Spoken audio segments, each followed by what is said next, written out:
Hey guys, welcome to my channel Miss Recap. The show begins with Clarence, who is tied up in a chair. He is a member of Penguin Gang, but he is being interrogated as they believe he has been sharing secrets about their operations to their gang enemy, Rupert Thorne. When Clarence refuses to talk, they call in her boss Penguin, who kills him in the most diabolical manner. On the other hand, we see Rupert Thorne gang members smuggling some goods. They are in a rush because Rupert Thorne had already informed them that they are going to get attacked, which can't be the cops because they already bribed half of them, but a man in a bat costume. During their operation, the lights suddenly turned off. The men shoot their guns in all areas, but they couldn't see anymore when Batman throws a tear gas in the place. He takes them out one by one, but to his surprise, the building of the operation explodes. Batman investigates about 3 buildings explosions that happened in 2 weeks. All those buildings belongs to Rupert Thorne, so he believes a gang boss as powerful as Rupert Thorne has declared a war on him. Firstly, Batman decides to find out who's behind the explosions, and he knows where to start looking for them. Alfred believes people inside the police department are covering up the explosions, but Batman reminds him that it's Gotham, so the corruption shouldn't surprise him. We see Barbara Gordon defending her client in court. She tells the judge that her client is not a killer, nor is he the leader of the smuggling ring, but just a desperate kid who took the wrong job from the wrong people. After that, Harvey Dent meets her but teases that she is surely going to lose the case because the kid should have reported about his bosses to the police department. To Barbara, everything about Harvey is just politics. That's why he is now capturing criminals these days, so he can win the favor of the people and becoming the next mayor. When he gives her a flyer to vote for him and becoming the next mayor, she leaves angrily. Batman captures the fire inspector and threatens to throw him towards a moving train if he doesn't tell him who's behind those building explosions. When he realizes Batman isn't bluffing, he confessed that it's the Penguin behind it. Inside a cruise ship, Oswald the Cobblepot hosts a police fundraiser party and gives a fine music performance, making her to get applauded by the police. When Barbara complains about being there, her father, Commissioner Jim Gordon, tells her he isn't having fun here either, but as a commissioner, he can't skip the police fundraiser. Harvey Dent greets him and assures that once he is elected mayor, he and Gordon are going to do great things for the city, and he might not even need outside help from giant bats anymore. But Barbara mocks him for buying into the rumors of the streets, as she believes Batman is not real. Ronnie Cobblepot tries to shoot his shot on Barbara, but she turns him down. His junior brother, Aaron Cobblepot, mocks him for being slow. Bruce Wayne attends the fundraiser party because he believes the Cobblepots are using parties like this one to cover up their underground operations. Rupert Thorne attends the Cobblepots party and is being greeted by Oswalda.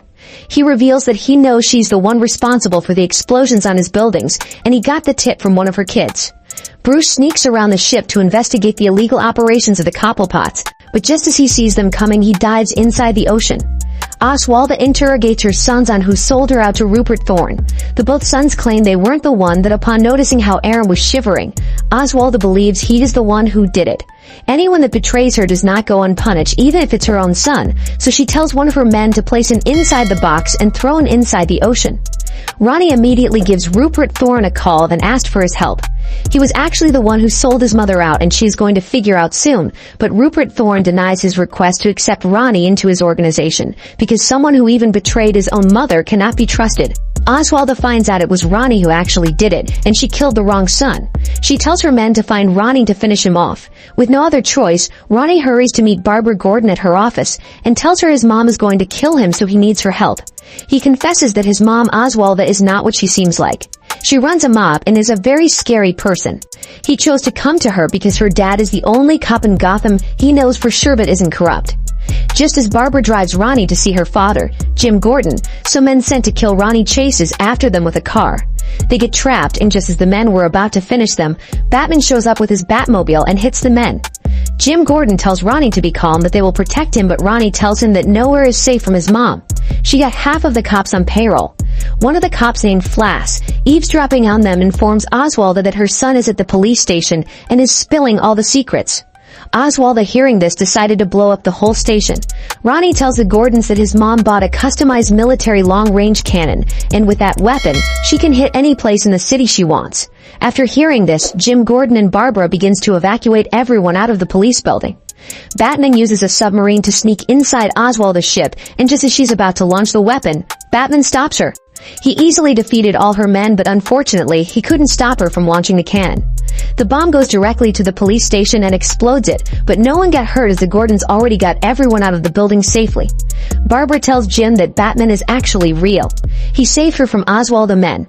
Next episode begins with a famous movie actor called Yvonne Francis stepping out of a car. Just as she heads towards her mansion, someone kidnaps her. Bruce Wayne is being interrogated by Detective Montoya because he was the last person to see Yvonne Francis. Just as she questions him, Lucius Fox, Bruce's lawyer, barges in and tells him not to say anything else. He tells Detective Montoya that any further questions she wants to ask should go through him.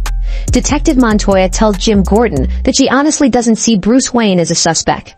She decided to go to the movies where Yvonne Francis normally performs and meets with Basil Carlo, an actor who performs together with Yvonne Francis. He said yesterday was the first time he saw her in months. He didn't say much and leaves, saying he has an important meeting with the director. Detective Montoya went to meet another actor to ask about Yvonne Francis and realizes that everything that Basil Carlo told her was just lies. He saw Yvonne Francis last week. Detective Montoya quickly gets Carlo home's address and hurries to his house only to find him killed with a dagger on his back. Batman sees the killer at the window wearing a mask and chases after him but loses trace of him. The kidnapped Yvonne Francis wakes up to find herself in chains on the bed. She shouts for help but no one hears her. Jim Gordon tells Detective Montoya to focus her effort into finding who killed Carlo, and they can find Yvonne Francis from there. The same masked person that killed Carlo shows up to kill the movie director, but Batman stops him. The masked person escapes, but Batman realizes that the masked person has been killing people one by one in that movie theater. But why? Batman begins his investigations to find out. Batman goes to see Carlo's dead body and realizes he's not actually the one. On the other hand, Detective Montoya goes to see another crew member in the theater, Jack Allman, to ask him some questions. He attacks and captures her. The mysterious killer shows up in front of her, and Detective Montoya finds out that Carlo isn't dead, but faked his death.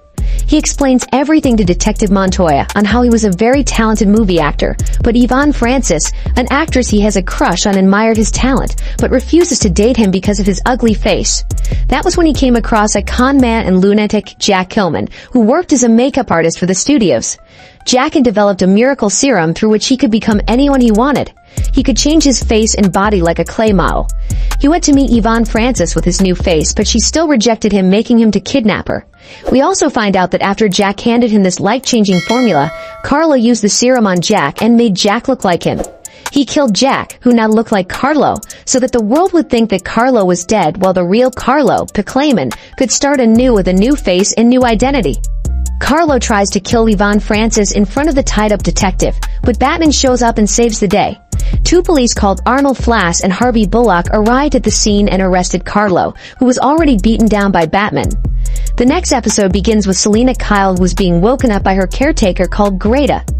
Greta complains on how she keeps bringing in abandoned cats from the street and feeding them when they have a lot of bills to pay. She hasn't even paid Greta her salary for 3 years, but the poor woman is still hanging around out of loyalty and respect for Kyle's father. Kyle reads newspapers concerning Batman and is fascinated about the idea of wearing a mask.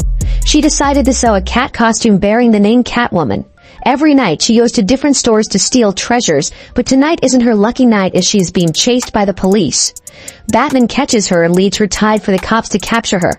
Harvey Dent suggests to the judge to give Kyle a second chance due to they lack evidence, and Batman was also at the scene. After Kyle is released just that same night, she steals some jewelry from a rich couple's house, but Batman shows up the second time to catch her. During the chase, she slips off a building, but Batman saves her, leading to her to give him a kiss. Kyle electrifies him with a gadget she made and escapes with a car similar to the Batmobile. Alfred tells Batman to leave Kyle for the cops to handle since she's only a jewelry thief and not a villain, but he couldn't for some reasons.